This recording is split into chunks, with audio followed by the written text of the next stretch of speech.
Hello everyone, welcome to my YouTube channel. This is Sadique, and in this video we will be looking after the current affairs of 27th August 2024. So this is Sadique and let's start the video. So question of the day. Recently India has successfully test fired its first indigenous anti-radiation missile. Choose the correct one from below. Nirbhay, Astra, Prahar and Rudram 1. Answer is Rudram 1. So Rudram 1 is actually the anti-radiation missile indigenously developed by DRDO. This is it, and this is Sukhoi MK fighter aircraft, which is a platform for this Rudram missile. It is actually to uh, to destroy or demolish the obstacles like radiation obstacles like communication centers and all. So for that purpose, this Rudram 1 missile is used, and it also has this INS GPS navigation. Okay, so let's dive into the current affairs of today. So the first one is Ministry of Home Affairs announces the creation of 5 new districts in Union Territory of Ladakh. So yeah, the 5 districts are Zanskar, Dras, Ram, Nubra and Chantang. Okay, you can see the map here.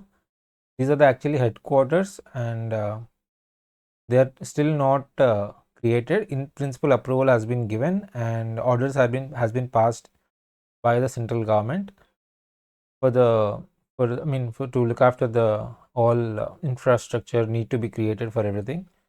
So yeah, these are the 5 new districts that are to be created. At present, Ladakh has 2 districts, Leh and Kargil. Okay, so yeah, this is that thing. So in principle, approval has been given, and the government gave 3 months, I think so, to to analyze everything and give a report within 3 months. See, within 3 months to analyze everything and give a report on that. So this is the map of Jammu and Kashmir.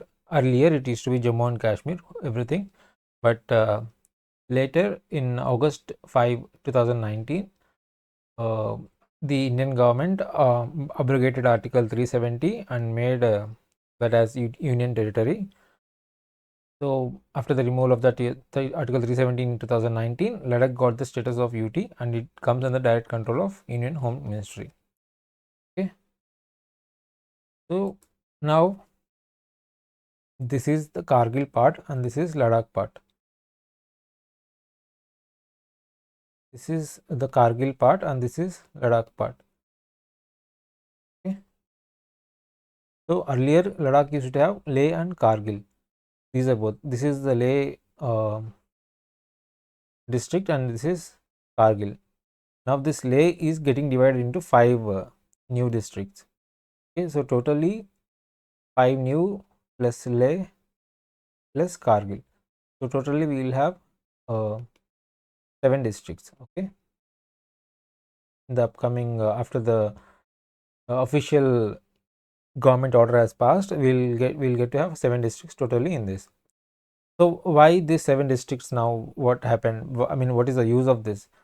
The use is that the administration will get decentralized and it will be good for what they say, good for the administration, so that it can reach to the nooks and corners of our UT, our state, or other reason, so that most of the mostly the population of this Ladakh region will be very sparse. They are very less populated here. So only 2 districts are there, and the administrative machinery is very limited here. So if this new districts happen, then the machinery of administration will be moving, will be created at all those places, and the administration will be more beneficial to the public there. Okay, so that the implementation of schemes of government and everything, the work done by government, it may be more and more reachable to the citizens, and also they can also reach to the government if any of a grievance addressal or something. If there are any issues, then the people can also reach to the government offices, right?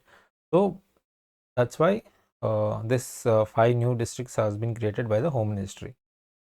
Okay, and this is Jammu and Kashmir. Earlier it used to be overall it's a Jammu and Kashmir state, but after in 2019, after abrogation of Article 370, they divided this region and this region. They both are termed as now UTs. Okay, yeah. So this is all about it.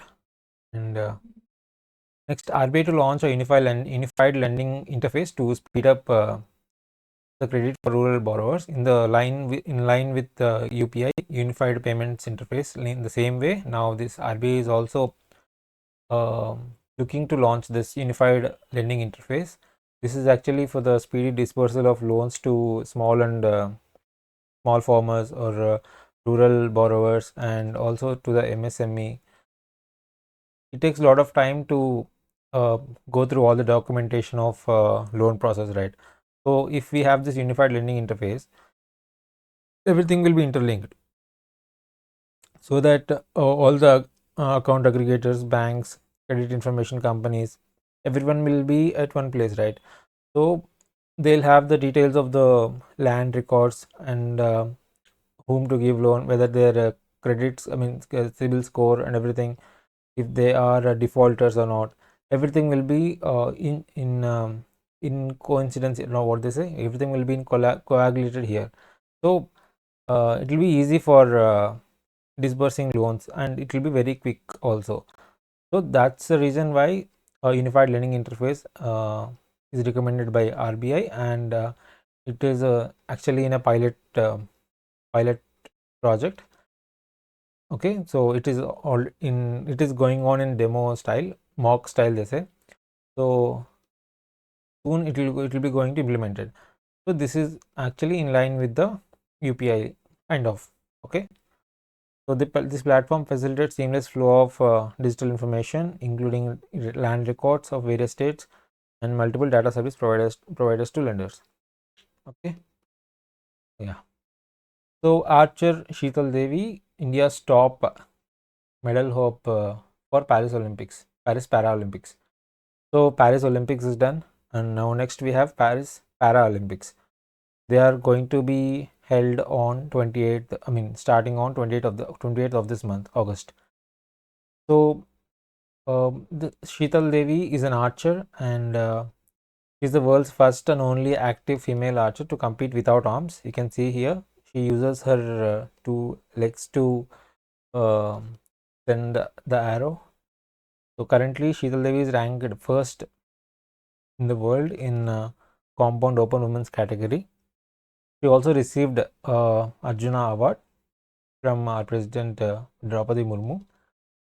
So Sheetal Devi, she belongs to which sport? She belongs to archer, and she is actually, I mean India is hoping a top medal, gold medal from Sheetal Devi in in the Paralympics 2024. Okay, she belongs to archery. Fine. Yeah, this Asian Surfing Championships 2024, India clinched silver medal. Recently, the Asian surfing team of India got qualified to this Asian Games of 2026. Okay, in this process, they got qualified to Asian Games 2026, and after that, they also won this Asian Surfing Championships 2024 Maruhaba Cup. Okay, this Maruhaba Cup is related to Asian surfing. In that, it's a team event. So Indian team won silver medal here. It actually occurred in Tulusudo Islands in Maldives. Okay, this is actually finally it was won by, in the final it was won by Japan, a gold medal, and India silver medal, and China placed third and fourth respectively. Taipei and China placed third and fourth respectively. Okay. So US Open is going to happen very soon in New York. and the Indian contingent or Indians who are participating in that is Sumit Nagal and Rohan Bopanna. Sumit Nagal is a singles player. He is said to become the first Indian man since 2019 to compete in all the singles event of 4 Grand Slam tournament this year. Grand Slam means US Open and Australian Open and Wimbledon, and the other one is French Open. These 4 combined to be called as Grand Slam. Okay. So Sumit Nagal is said to become the first Indian man since 2019 to compete in the singles event of all 4 Grand Slams in a year.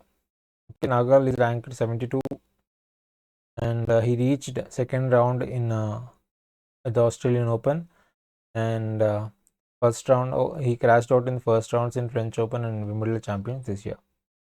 So Rohan Bopanna, a 2-time Grand Slam champion, doubles player, men's doubles player. His partner is Matthew Ebden. He is also going to participate in this US Open. Hope we get another Grand Slam. Okay, yeah. So Tanvi Patri, she belongs to badminton, and recently she clinched the girls under 15 singles title at Asia Championships. Okay, so nothing else here. So Tanvi Patri is related to badminton.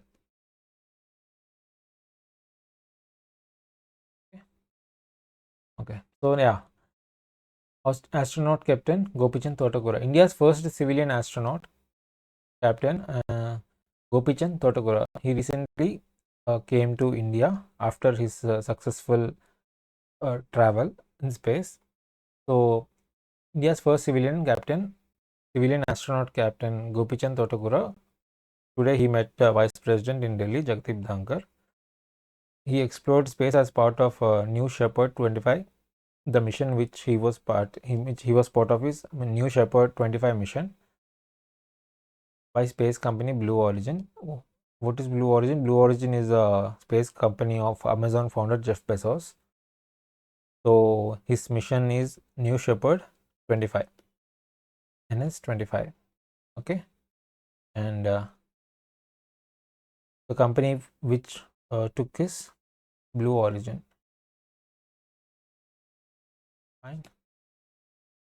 So NS completed its mission on May 19 as it crossed the Karman line. What is Karman line? The boundary where Earth's atmosphere ends and outer space starts. That is called Karman line.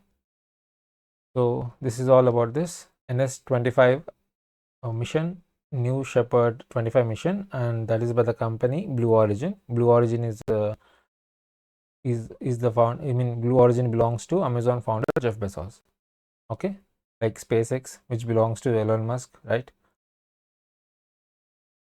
So Musk, right? So this belongs to Jeff Bezos. Okay, Indian captain, Indian first civilian astronaut captain Gopichand Totagura. He belongs to Vijayawada. So next, it is Bio E3 policy. Union Cabinet has approved the proposal of Bio E3 policy, biotechnology for economy, environment, and employment policy. So yeah, the main aim of this is to foster the high performance biomanufacturing of this Department of Biotechnology. So, and also to stimulate the transition between chemical based in the industries to more sustainable bio based industrial models. And so the silent features of this scheme, this policy is innovation driven support to research and development in this bio manufacturing or this high performance bio manufacturing, and also entrepreneurship across thematic sectors of this bio manufacturing. So this helps in creating more and more jobs in this team, and also to create a bio AI hubs or bio foundry, and it will create employment opportunities in Tier 2 and Tier 3 cities, because that's where the biomass sources are there, right? So the proximity of biomass sources is very close to this Tier 2 and Tier 3 cities. So there is a chance of huge employment potential here in this policy, and also to to give the sustainable economy and also sustainable development also here.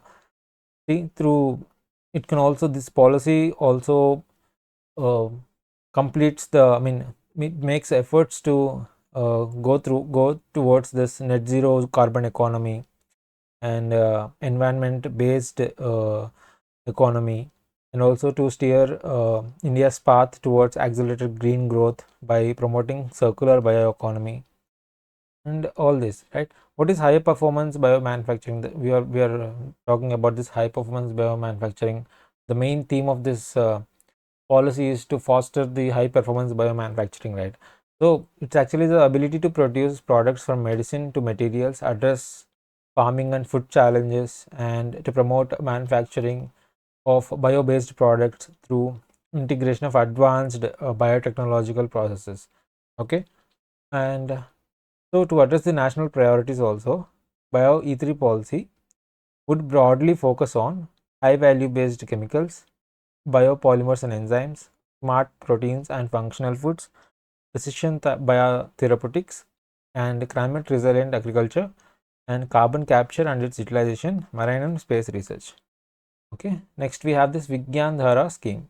Vigyan Dhara is actually a merger of three umbrella schemes. Okay, what are those three schemes which are merged into this Vigyan Dhara? Is science and technology, institutional and human capacity building, and research and development, and innovation, technology development and deployment.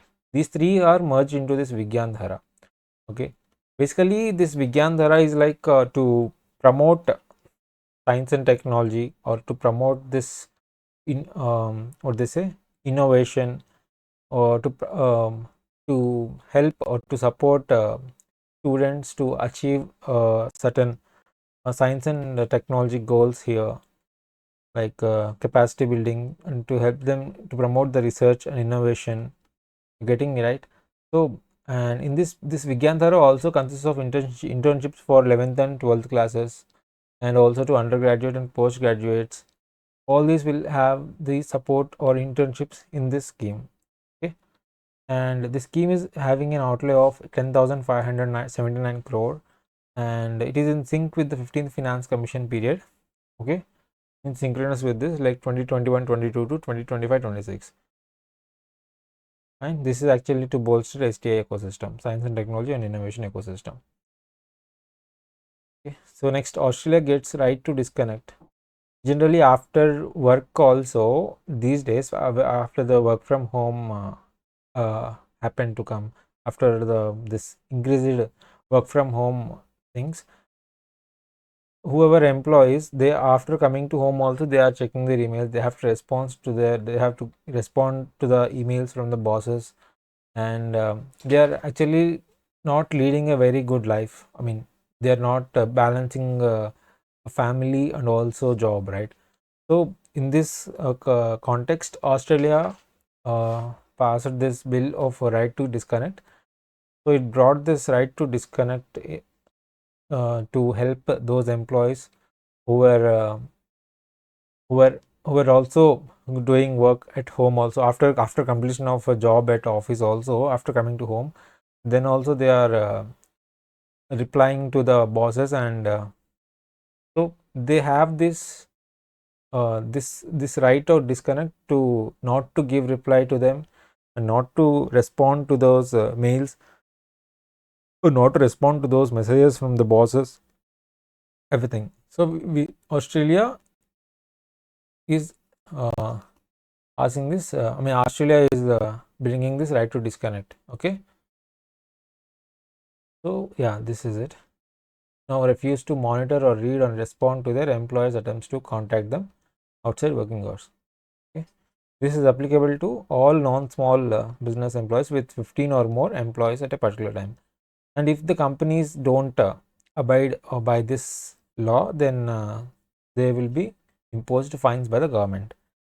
Okay, but and the refusal should be unless the refusal is deemed unreasonable. Means there should be a reasonable rejection of these calls. Okay, it's not like not like see, there should be some reason why you are not picking calls.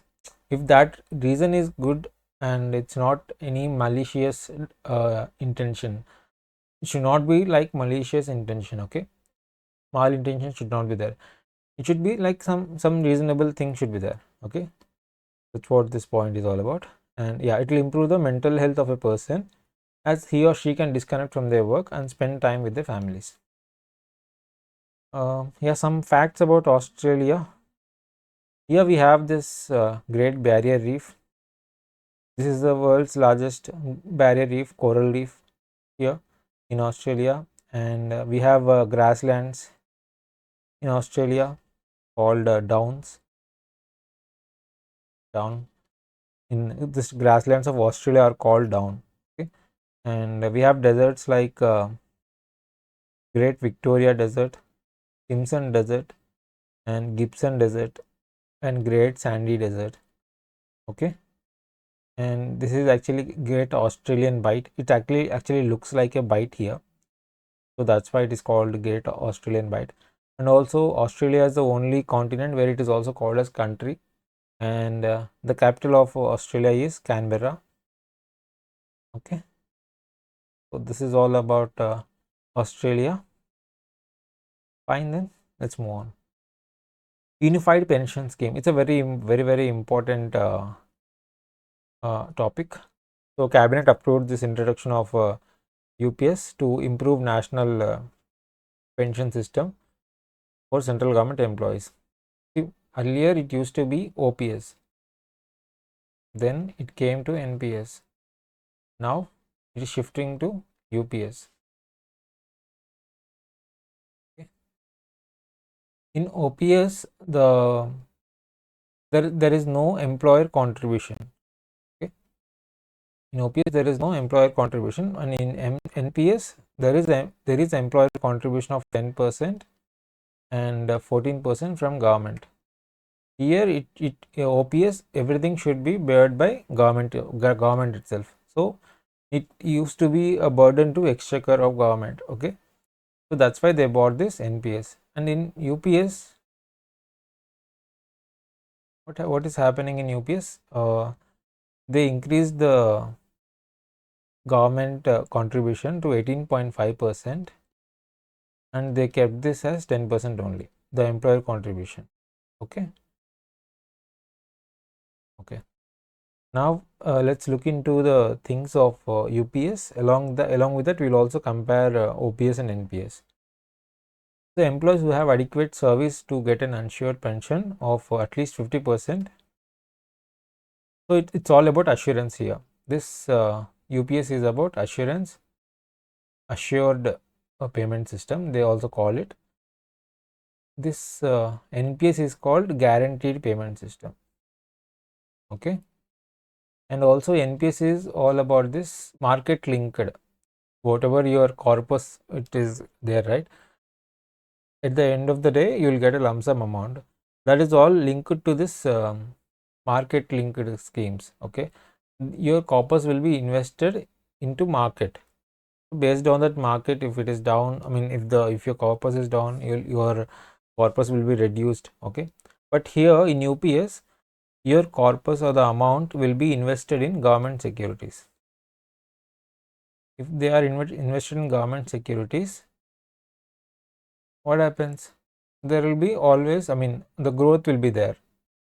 The amount will be very assured because it is government security, right? So, but here it is linked to market in NPS. In this, they move to this government. They invested. They will be investing in government securities, which will give you some very. I mean, see, in market linked, it will, if there is very big. I mean, the fluctuations will be there, right? It may go either positively or either negatively. Okay, but in government securities there will be a steady increase, but it is very slow. But there will be an increase. There will not be decrease. Okay. Fine. So the pension amount will be like 50% of the last 12 months average salary as pension. Okay, and the minimum pension of 10,000 per month is to be given to those at least 10 years service. So minimum pension amount in this UPSC is 10,000. And family pension to spouse to be given 60% of the pension. After the demise of the person who is getting pension, the spouse will be given 60% of the pension which he is getting, which he or she is getting. Okay, and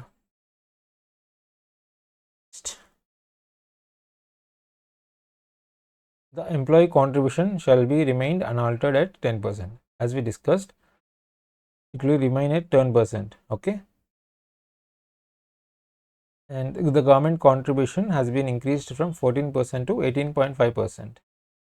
Okay, and the full assured pension to be available for a minimum qualifying service of 25 years. For lesser service starting from at least 10 years, pro rata assured pension to be given. Employees would have a choice to opt for UPS. An employee could choose to continue with the NPS also. There is this choice. It's not mandatory to shift to UPS. Okay, and yeah, according to Government of India, the Unified Pension Scheme is proposed to be implemented from 1st April of 2025. This is the date given, so when the UPS will be started. This will replace the NPS system. And yeah, inflation indexed benefits. This is one important thing in this Unified Pension Scheme. While the government has increased this contribution from 14% to 18.5%, the individual contribution has been retained at 10%. We already saw this. The person who has worked for central government for at least 10 years is eligible for the pension. The minimum assured pension is around how much? It is 10,000 per month. Central government employees with at least 25 years of service will get an assured pension of 50% of the average basic pay drawn over last 12 months prior to retirement. This is also without family members will be getting 60% immediately before her or his demise. Okay, pension will be proportionate to the duration of the employee's employment. Yeah, and yeah, see, this inflation indexed thing is that the pension amount will be increased based on the increase in the inflation rate. So that is called inflation indexation. This is a unique feature of this UPS scheme. The scheme will use the All India Consumer Price Index for industrial workers for inflation indexation purposes. Okay, they'll use this index. Okay, All India Consumer Price Index for industrial workers. After retirement, the employee will get a lump sum amount according to fixed formula. Fine. Yeah, the next thing is Mumbai ranks second, New Delhi ranks third in Global Property Index. Who releases Global Property Index? It is released by Knight Frank. Okay, this company releases this Global Property Price Index. So Mumbai ranked second. Okay, and Delhi ranked third. Manila, the capital of Philippines, is ranked first. And Bangalore, it is at 15th rank. It is unchanged compared to last year. Fine. Total number of cities participated is 44. And the last city is Wellington. Okay, this is released by Knight Frank. Okay, so Mumbai is second and Delhi is third. And also Mumbai recorded a 13% year-on-year increase in prime residential prices. Okay, Manila, the leader of this group, led the index with an index of with a 26% annual price increase. Okay, and this is published by Knight Frank. Okay, yeah. Next, India launches the first reusable hybrid rocket Rumi 1. This is developed by Tamil Nadu based startup Space Zone India in collaboration with Martin Group. These are the they fund the startup. Martin Group along with this Space Zone India, the Tamil Nadu based startup. They developed this hybrid rocket Rumi 1. So recently they launched it. So what they launched 3 cube satellites and 50 pico satellites to suborbital trajectory. Okay, These satellites collect data for research purposes on global warming and climate changes. You can see the Rumi rocket here, Space Zone India. Okay. So this Rumi rocket is equipped with a generic fuel-based hybrid motor and electrical triggered parachute deployer, and Rumi is 100% pyrotechnic free. Means it is not inflammable, like fire proof, okay, and 0% TNT. It will not catch fire. Whatever catches fire, it is called pyrotechnic. Okay. So yeah, it has hybrid motor and electrically triggered parachute deployer also. The mission Rumi is led by Anand Megalingam, and he is the founder of Space Zone, and the mentorship is provided by Mailaswamy Annadurai. He is actually the project director of Chandrayaan-1, and also he is also called as Moon Man of India. Okay, Moon Man of India.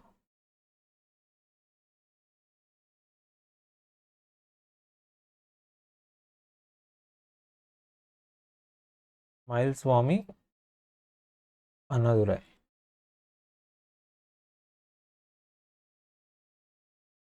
Shikhar Dhawan retires from all forms of cricket, international and domestic, and he played 34 tests, 167 ODIs, and 68 T20s also. He is also known as the ICC tournament specialist because he scored most of his run in ICC tournaments, and he also hinted at playing IPL, and also he recently joined Legends League Cricket.